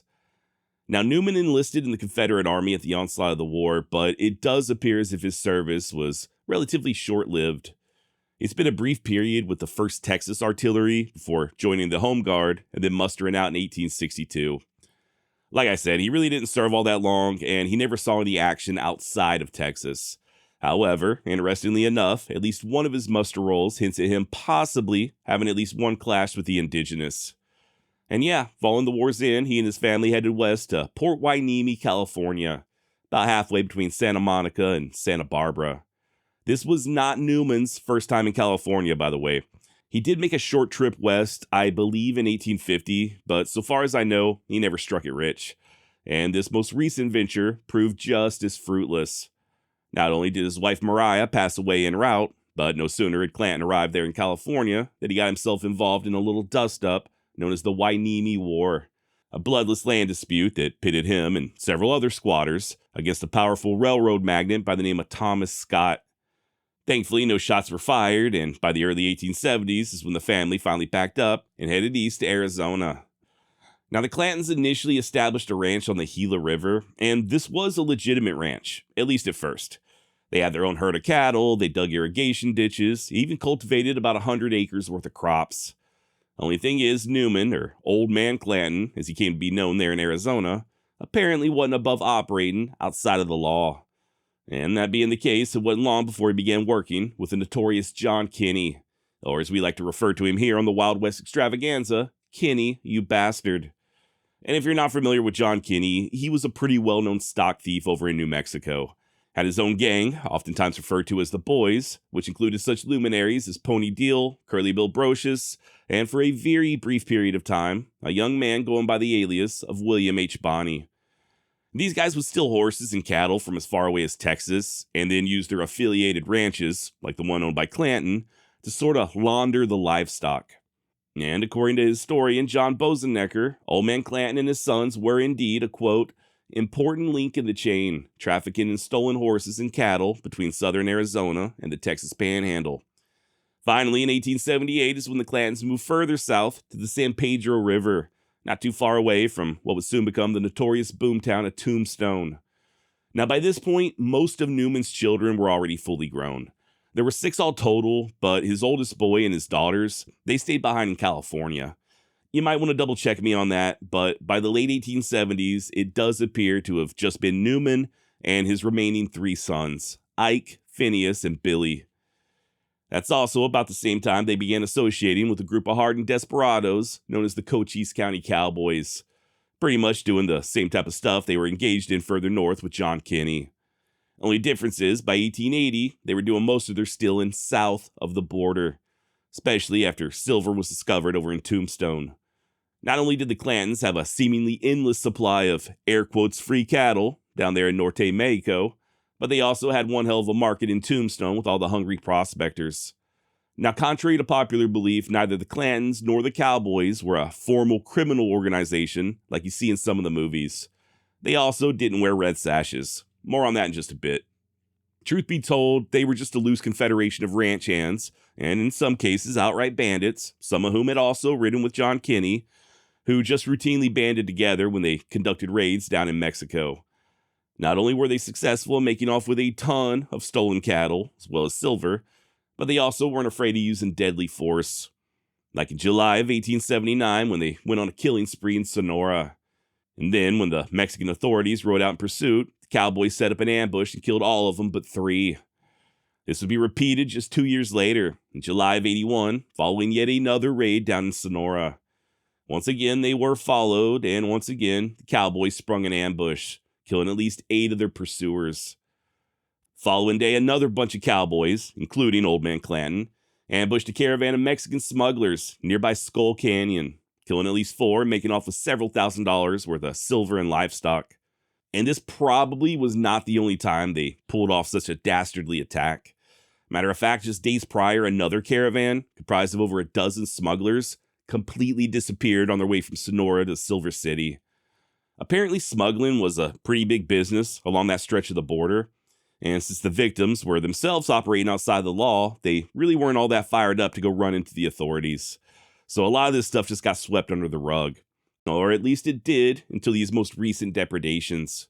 To quote historian John Bozenecker, the survivors of the Skull Canyon ambush rode south some 80 miles to Fronteras. Quote, they reported the raid and the murder of their 4 comrades. The news of a dozen murders and 2 attacks outraged Mexican authorities. As General Dominguez explained to the editor of the Tombstone epitaph a few weeks later, our people have been great sufferers. We have lost many citizens killed and much property stolen. We are therefore taking active steps to protect our citizens and repel raiders. End of quote. And yeah, to say that they took active steps is a wee bit of an understatement. Just a few weeks later, on August 13th, Old Man Clanton and 6 of his buddies were right back at the scene of the crime with around 75 head of what were almost certainly stolen Mexican cattle. Clanton had just woken up and was in the process of rousing the others when all hell broke loose. According to Mark Lee Gardner, in his new book, Brothers of the Gun, quote, Clanton had just crawled out of bed and called to the other men to get moving when a hail of bullets ripped into the camp, the echo of the gunfire reverberating between the low hills. Puffs of black powder smoke from as many as 50 guns floated over the ridges directly above the camp. Behind those guns were Mexican soldiers, and they weren't there to take prisoners. And yeah, Old Man Clanton and his entire party, except for just 2 men, were shot dead. One of the cowboys didn't even make it out of his blankets. And I guess the rest is history. The cowboys wisely began doing most of the robbing north of the border, and then, just 2.5 months later, is when they squared off against the Earps and Doc Holliday in what will forever be remembered as the gunfight at the OK Corral. Now, what you just heard was my very humble attempt at answering a question from listener Krabby Trucker, who asked the following. I watched Tombstone with my dad back in the day. He told me Old Man Clanton was a real mean bastard. Who was Old Man Clanton? I asked. Dad said that he was the boss who wasn't in the movie. Anyway, I was young and Dad passed, so my dumb young question was all there was. Josh, do you know about the real cowboys with red sashes? Old Man Clanton or anything else the movie left out? Well, thank you, Krabby, and my sincere condolences about your father's passing. Sounds to me like he was pretty much on the mark, though. I don't know whether or not Old Man Clanton was an official boss, but he was definitely a very rough customer. As far as the red sashes, I did sort of touch on this earlier, but unfortunately, the answer is no. As cool as it looked in the movie, the cowboys there in Tombstone did not wear red sashes. I actually reached out to my buddy David Lambert. He's my go-to expert on all things Western movie related. And from what he sent me, it does appear as if the screenwriter for Tombstone, Kevin Jarre, got his inspiration from Wild Bill Hickok. Wild Bill, of course, was known to wear sashes. But then again, he certainly wasn't the only one. You can find a lot of photos from that same time period of other people wearing very similar get-ups. It's also worth noting that there was another gang of rustlers up in Wyoming in the 1890s known as the Red Sash Gang. I don't have a ton of information about these guys. I've only read a little bit in passing, so I don't know if the sashes were something that they all wore or if it was just their name for some other reason. But yeah, long story short, while there's no historical evidence that the Cochise County Cowboys wore red sashes, at least as far as I'm aware, it also wasn't unheard of. It's period accurate, if not necessarily Tombstone accurate, if that makes any sense. Thanks again for the question, and if the rest of you don't mind, I will go ahead and answer a few more listener-submitted questions and comments. Sort of like I did a couple weeks ago, If you missed that episode, go ahead and check it out. It's the one where I spoke about the beginning and the end of the Old West. But I had a lot of fun, so I figured why not go for a repeat. Okay, so next up, we've got Picket, It Will Never Heal, with another Tombstone-related question. Which do you prefer and why? Kurt Russell's Tombstone or Kevin Costner's Wyatt Earp?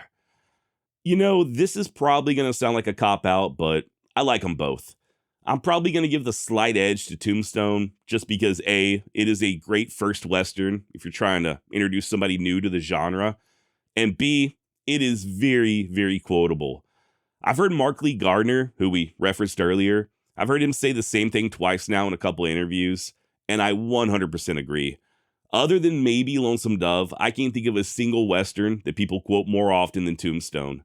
Hell, I probably quote it myself on a weekly basis. Especially that line from Billy Bob Thornton. Remember when he was playing poker? Like if I'm stuck in traffic or someone's really starting to irritate me, I'll let loose with a Christ Almighty. It's like I'm sitting here playing cards with my brother's kids or something. You nerve-wracking sons of bitches. And that's just one of the many great lines, right? I mean, just Val Kilmer alone makes it one of the most quotable movies of all time. But then again, in Costner's Wyatt Earp, we get to see more of a backstory, right?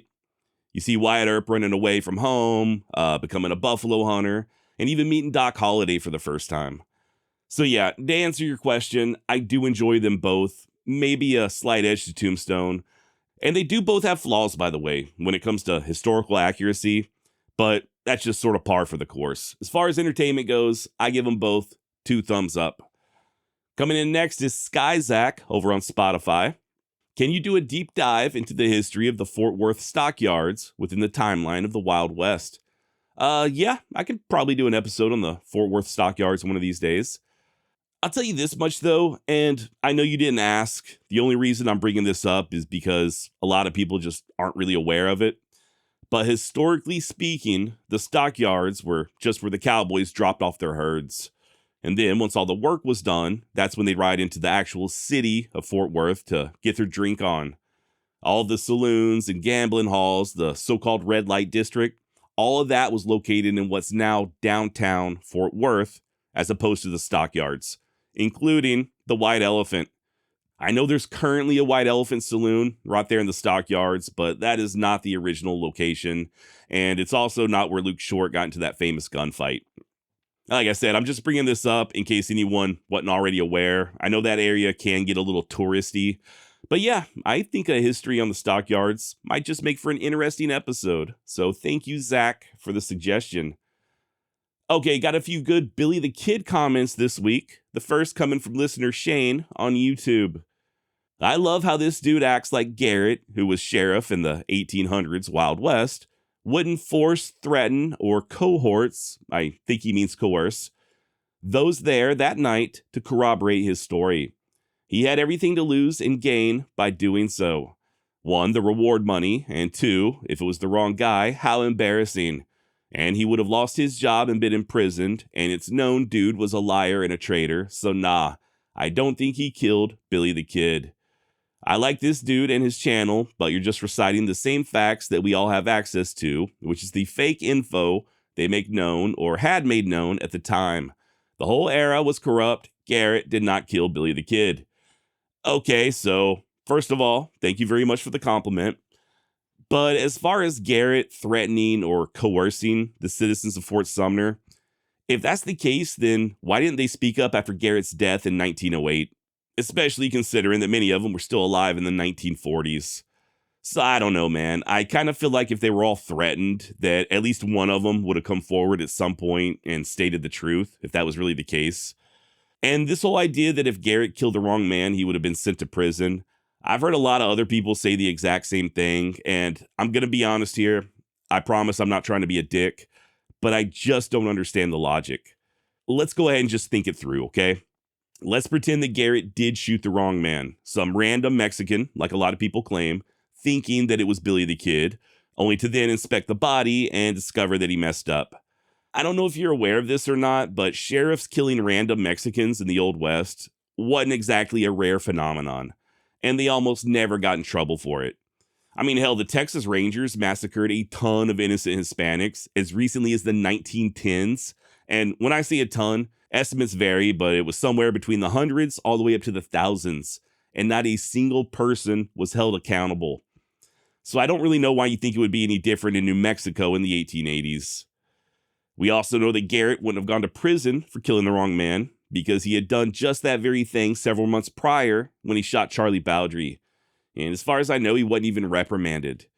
And by the way, if he really did shoot the wrong guy and he was worried about getting in trouble, all he had to do was claim self-defense.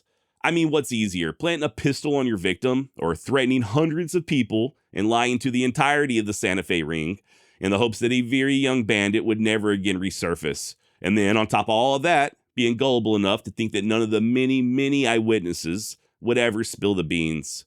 It just logically and logistically makes zero sense. And look, I know I said this recently. I'll go ahead and repeat myself. I'm not trying to change anyone's mind regarding Billy's death. If you want to believe that he escaped and lived to be an old man, far be it from me to rain on your parade. That's not what I'm trying to do. All I'm doing is sharing the historical evidence. And as things currently stand, despite any of our personal feelings regarding Pat Garrett, there is simply no evidence whatsoever that Billy escaped death at Fort Sumner. Okay, next we've got listener Keith, who wants to know what happened to Billy's guns. So where are Billy the Kid's guns? Pat Garrett claimed he shot Billy in self-defense. Does that mean Pat Garrett was attacked by an unarmed man? Strange no weapon belonging to Billy the Kid was taken by Pat Garrett. Now, this is another question I've gotten more than a few times, and believe it or not, we do have information concerning the fate of the pistol. There's actually a document dated October 3rd, 1881, signed by Garrett himself and filed with the Lincoln County Commissioner's Office that reads the following, quote, I have in my possession 2 horses and 1 saddle captured from Frank Wheeler. Also 1 gun and 6-shooter captured off William Bonney, which awaits your orders. By the way, shout out to Ben Doss for providing me with a copy of said document. And just in case anyone's going to try to say that it's a fake, I did reach out to the county clerk's office over in Carrizozo, and they were able to send me a copy of the original. Now, this is also backed up by noted frontier detective Charlie Siringo in his book, The History of Billy the Kid. Quote, during the following spring in the town of Lincoln, the sheriff auctioned off the kid's saddle and the blue barrel, rubber-handed, double-action Colt's .41 caliber pistol, which the kid held in his hand when he was killed. There were only 2 bidders for the pistol, the rider and the deputy county clerk, Billy Burt, who got it for $13.50. Its actual value was about $12. End of quote. So yeah, according to both Charlie Siringo and official documentation, the pistol was sold about a year or so after the kid's death. Where it is now, or what happened to it afterwards, I have absolutely no idea. I wish I did, but I don't. Great question, though. Okay, next, we have the real Kevin, who asks, do we really know that the picture of Billy the Kid is really him? What if there were a whole bunch of pictures of him that nobody recognizes because the old tintype was of someone else? Well, Kevin, we do know with relative certainty that the tintype depicts Billy the Kid, and we know this due to provenance, or a claim of ownership. Now, there were initially 4 identical images, all taken at the same time, right there at Fort Sumner, and I don't fully understand the tintype taking process. I don't know all the lingo or the proper terms, but these 4 images were all developed onto a single thin piece of metal. And then they were separated into 4 identical tintypes, all about the size of a credit card. And by the way, I don't know why I keep doing this with my hand. I don't know what to do with my hands. What was that from? Talladega Nights, right? Yeah, I too do not know what to do with my hands. Anyway, so these tintypes, right? There were 4 of them. We know that Billy gave 1 to his good friend Dan Diedrich. And then later on, Diedrich gave it to his nephew Frank Upham.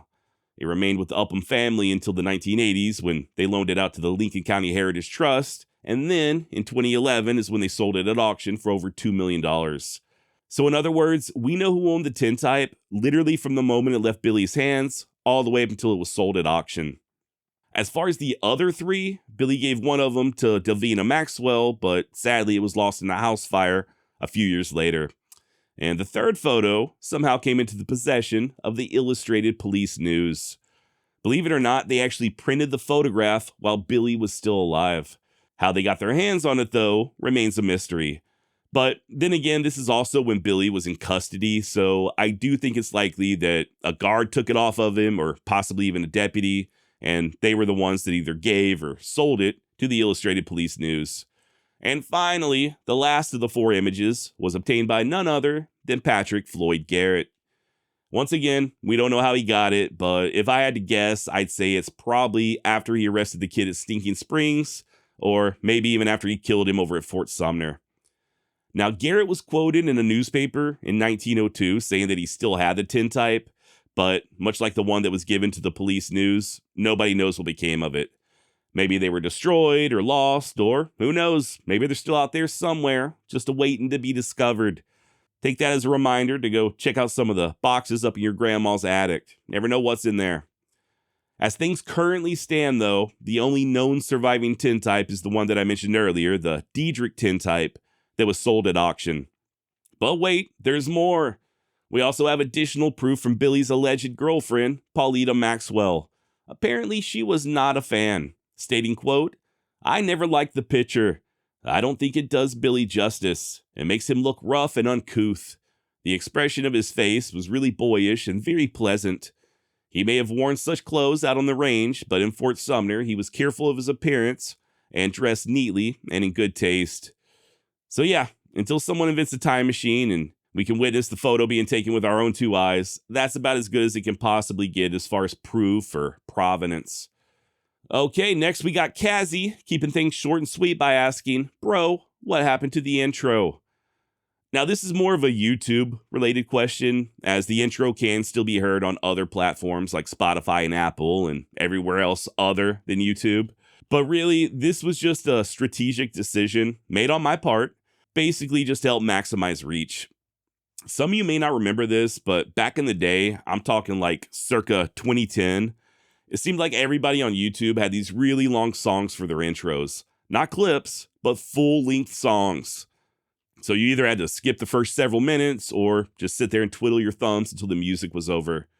Nobody's really doing that anymore, and the reason is, number 1, it's annoying for the viewers, and number 2, it absolutely kills engagement. Even with short intros like mine.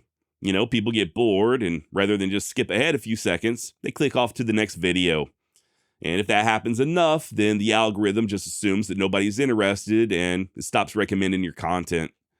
Now, in my case, the intro was just around 12 seconds, which doesn't seem like a long time, but you gotta remember, this is 2025, it's almost 2026, and our attention spans have been absolutely fried by the internet.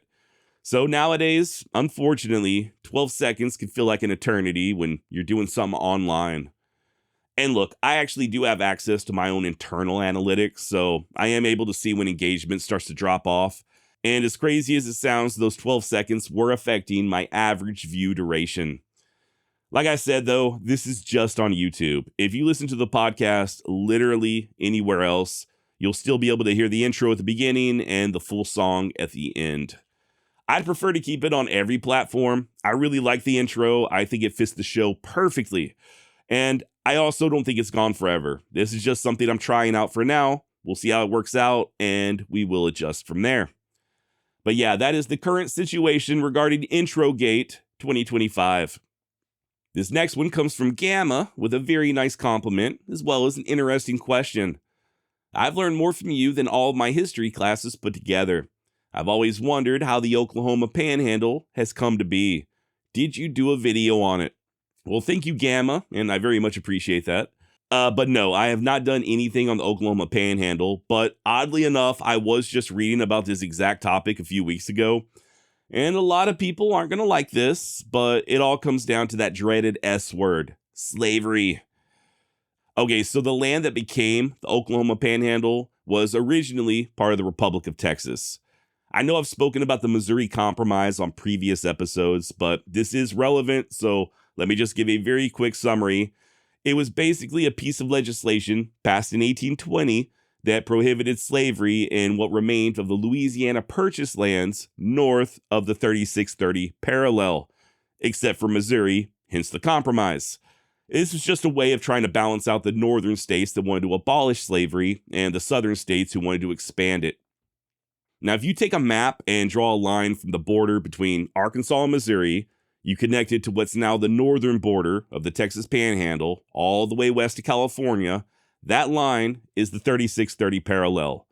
So when Texas sought to enter the Union as a slave state, they were told by Congress that any territory north of that line, like what's now the Oklahoma Panhandle, would not be able to be admitted as slave soil. In other words, they'd have to give it up. This was formalized a few years later with the Compromise of 1850, and that was that. The abandoned strip eventually became sort of a no man's land and remained completely ungoverned for quite a while until it was eventually opened up for settlement. I think in 1890, but you might want to double check me on that one. Was there more involved? Of course there was. This is history we're talking about. Things are never just that cut and dry. For instance, the Compromise of 1850 did not just apply only to the Panhandle. It also reset all of Texas's northern and western boundaries. Then there's the fact that Texas never really fully controlled that area to begin with, and there was a lot of money involved. I think Texas ended up getting around $10 million for all that ceded land. There's also an argument to be made that the Missouri Compromise didn't really matter on account of Texas never being part of the Louisiana Purchase, which is technically true. But then again, it's also true that Congress had full authority to impose the terms of admission on new states, and they did explicitly require adherence to the 3630 parallel. So yeah, as always, history is complicated, but at the most basic level, slavery is the direct reason why the Oklahoma Panhandle exists in its current form. Hope that answered your question, and I look forward to receiving all of the many comments and emails telling me that I am a cuck for mentioning slavery or acknowledging that slavery ever existed. Okay, speaking of criticism, we got a little bit of criticism from listener Clancy over on YouTube. He's not very happy with the way I talk. You must be from the East Coast. A lot of the names and places you pronounce wrong, and it sounds like you were trying too hard to be hip. Well, Clancy, I don't know what to tell you, bro. I was born in Texas. I've lived in Texas my entire life, and I currently reside in Texas. Believe it or not, I have never been further east than Lake Charles, Louisiana. True story. You know, it's really interesting because there's so many names and places that you would never intuitively know how to say properly unless you had either lived there at some point or you visited and spent time with the locals. Great example of this here in Texas. There's a street in Houston called Kirkendall. My brothers and sisters in Christ, there is no R in the word Kirkendall.